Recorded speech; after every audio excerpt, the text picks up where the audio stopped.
मर्ग बर समाचार। क्या आपको इन अल्फाज का मतलब पता है? अगर आपको फारसी और बलोची जबान आती है तो आप इसका मीनिंग बखूबी समझ चुके होंगे। मर्ग बर फारसी जबान में कहते हैं डेथ यानी के मौत को। सरमाचार बलोची जबान में कहा जाता है गोरिल्ला फाइटर को।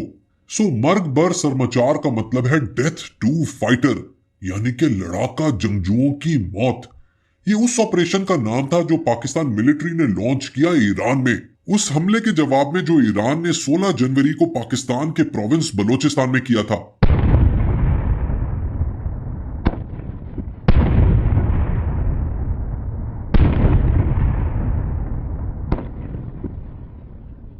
ये अटैक हुआ था पंजगुर डिस्ट्रिक्ट में, जिसमें 2 मासूम बच्चों की डेथ हो गई थी। This attack was a violation of our sovereignty and international law. इसके बाद पाकिस्तान एयरफोर्स ने वही किया जो 27 फरवरी 2019 को इंडिया और अभिनंदन के साथ किया था। 18 जनवरी को पाकिस्तान ने ईरान के अंदर BLA और BLF यानी कि बलोच लिबरेशन आर्मी और बलोच लिबरेशन फोर्स के कैंप्स पर अटैक किया, जिसमें 9 से 10 लोग मारे गए। लेकिन दोस्तों, इस सारे मामले का बैकग्राउंड क्या है? ईरान का इसमें क्या रोल है? और बलोच आखिर चाहते क्या हैं? ये वो क्रिटिकल सवाल हैं जिनका जवाब मैं आपको दूंगा आज की वीडियो में। सो मेरे साथ बने रहिए और चैनल को सब्सक्राइब करना और बेल आइकन दबाना मत भूलिए। Let's be back.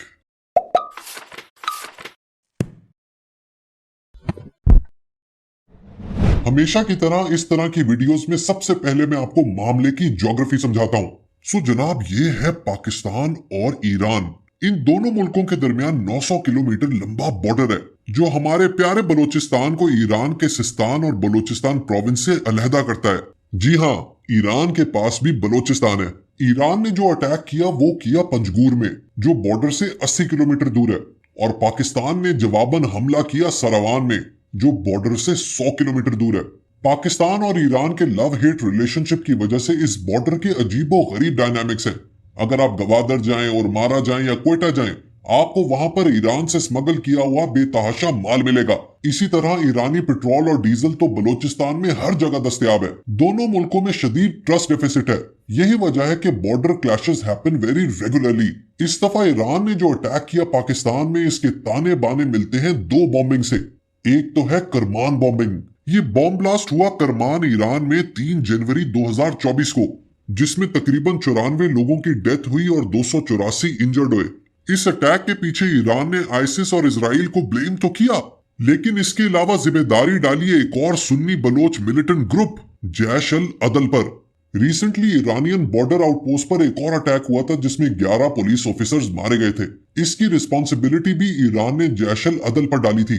Jaish al अदल यानी कि आर्मी ऑफ जस्टिस एक टिपिकल बलोच मिलिटेंट ग्रुप है जो सिस्तान बलोचिस्तान में बलोचियों के हक के लिए आवाज उठा रहा है। ईरान के लिए ऑफ कोर्स ये एक टेररिस्ट ग्रुप है जिसको वो जैश अल अदल की बजाय जैश अल जुल्म कहते हैं, यानी कि आर्मी ऑफ इनजस्टिस। ईरान के मुताबिक जैश अल अदल के कुछ मिलिटेंट्स पाकिस्तान के बॉर्डर टाउन पंजगुर में पनाह लिए हुए थे और ये अटैक इन्हीं को मारने के लिए किया गया। इस अटैक को किया ईरान की powerful Islamic revolutionary guard core ने। ये एक ईरानियन एलीट फोर्स है जो फॉर्मली ईरानियन आर्मी का पार्ट ना होते हुए भी ईरानियन एस्टेब्लिशमेंट का बहुत अहम हिस्सा है। लेकिन दोस्तों, याद रखें कि ईरान ने सिर्फ पाकिस्तान पर अटैक नहीं किया। इस अटैक से सिर्फ एक दिन पहले उसने 24 मिसाइल दागे इराक और सीरिया पर, to show its military might to UK, USA and Israel.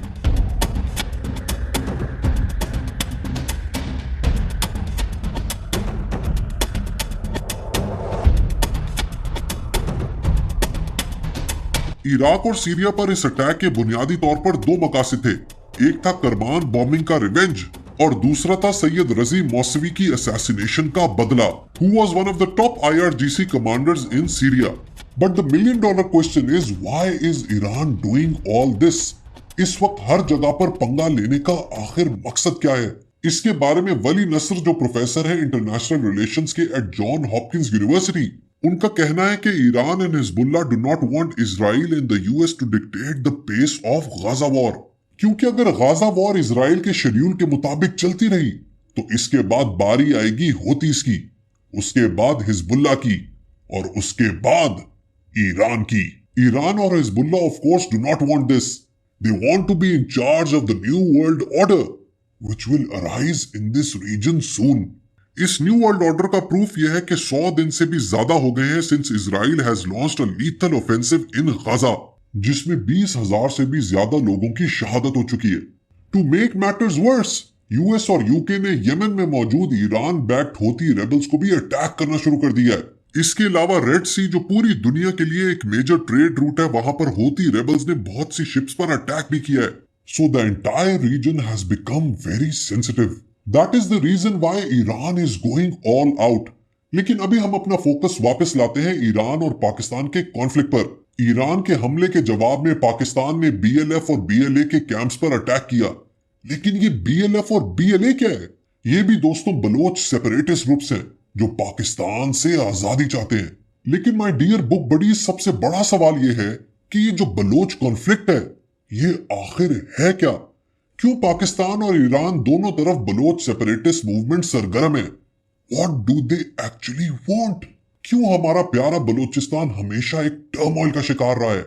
ये बात आज मैं आपको बहुत ही सादा, सिंपल और सक्सेंट जबान में समझा दूंगा।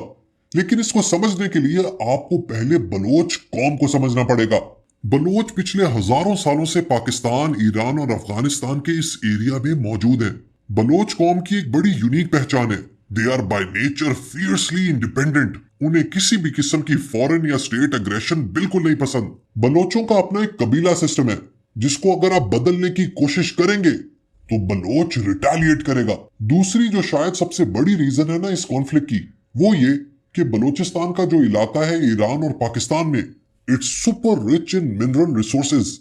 बलोचिस्तान के अंदर शायद दुनिया के सबसे लार्जेस्ट कॉपर और गोल्ड के रिजर्व्स मौजूद हैं। इसके अलावा वहां पर बेतहाशा कोल है, सल्फर है, आयरन ओर है, मार्बल है और लाइमस्टोन है। और ज्योग्राफी के तो क्या कहने, बलोचिस्तान की जो कोस्टल बेल्ट है इट्स वर्ल्ड क्लास। लेकिन इस कीमती तरीन ज्योग्राफी होने के बावजूद बलोचों का बुरा हाल है। पाकिस्तान और ईरान के पूरस्तरीन लोग एक्चुअली में बलोच ही हैं।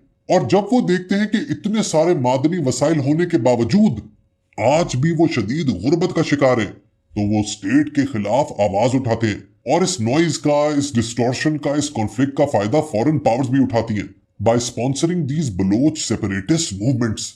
लेकिन क्या ये सब बातें सच है? देखें दोस्तों, रियलिटी यही है कि state of Pakistan has been really unfair to Balochistan and the Baloch people. हमने बलोच के खिलाफ वाकई नाइंसाफी की है। बलोचिस्तान इतना खूबसूरत और मैजिकल इलाका है कि मैं आपको बता ही नहीं सकता। दोस्तों, I have travelled the world. अभी रिसेंटली अमेरिकन वेस्ट भी ट्रैवल किया, ग्रैंड कैनियन भी देखा। लेकिन बलोचिस्तान की जो बैरन, रगेड और जैकेट ब्यूटी है वो दुनिया में कहीं भी नहीं है। It is my most favourite place in the world. Baloch student से आप बात करें, वो इतने एनलाइटेंड हैं, फॉरवर्ड लुकिंग है, मॉडर्न है और प्रोग्रेसिव है कि शायद पाकिस्तान में ऐसे लोग आपको कहीं ना मिले। It's just that we need to give them the right opportunities and listen to what they have to say. अब आखिर में ना दोस्तों, मुझे आपसे सिर्फ दो बातें करनी है। पहली तो इस कॉन्फ्लिक्ट के हवाले से देखिए, जो पाकिस्तान और ईरान का ये मामला है ना, ये डी एस्केलेट हो जाएगा। This will eventually calm down. इसका डिप्लोमेटिक हल निकलेगा and we will eventually be back to square one. क्योंकि ईरान और पाकिस्तान दोनों जानते हैं कि गलतियां इन मुल्कों की अपनी है।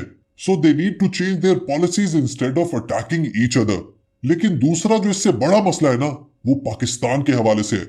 देखिए, we as a nation and a country have come to a crossroad. अब हमें डिसीजन लेना है कि हमने किस रास्ते पर जाना है। बलोचों को अगर हम इस तरीके से दबाने की कोशिश करेंगे, उनकी मूवमेंट्स को क्रश करने की कोशिश करेंगे, तो this cancer will keep on spreading. लेकिन अगर आप उनको एंगेज करेंगे, नेशनल डायलॉग का हिस्सा बनाएंगे, उनको अस्पताल देंगे, यूनिवर्सिटीज देंगे, नौकरियां देंगे, उनकी गुडविल के लिए काम करेंगे, उनके साथ सोशल कॉन्ट्रैक्ट को रिन्यू करेंगे, then it will be beneficial for the future of our country। उनको गद्दार कहने से, ट्रेटर्स कहने से मामला बिल्कुल भी हल नहीं होगा। ये बात जितनी जल्दी स्टेट ऑफ पाकिस्तान और स्पेशली मिलिट्री समझ जाए, उतना ही हमारे मुल्क के लिए बेहतर होगा। आई होप मेरी इस छोटी सी एक्सप्लेनेशन से आपको पूरा मामला समझ आ गया होगा। वीडियो पसंद आई हो तो लाइक बटन जरूर प्रेस कीजिएगा। Until next time, good bye.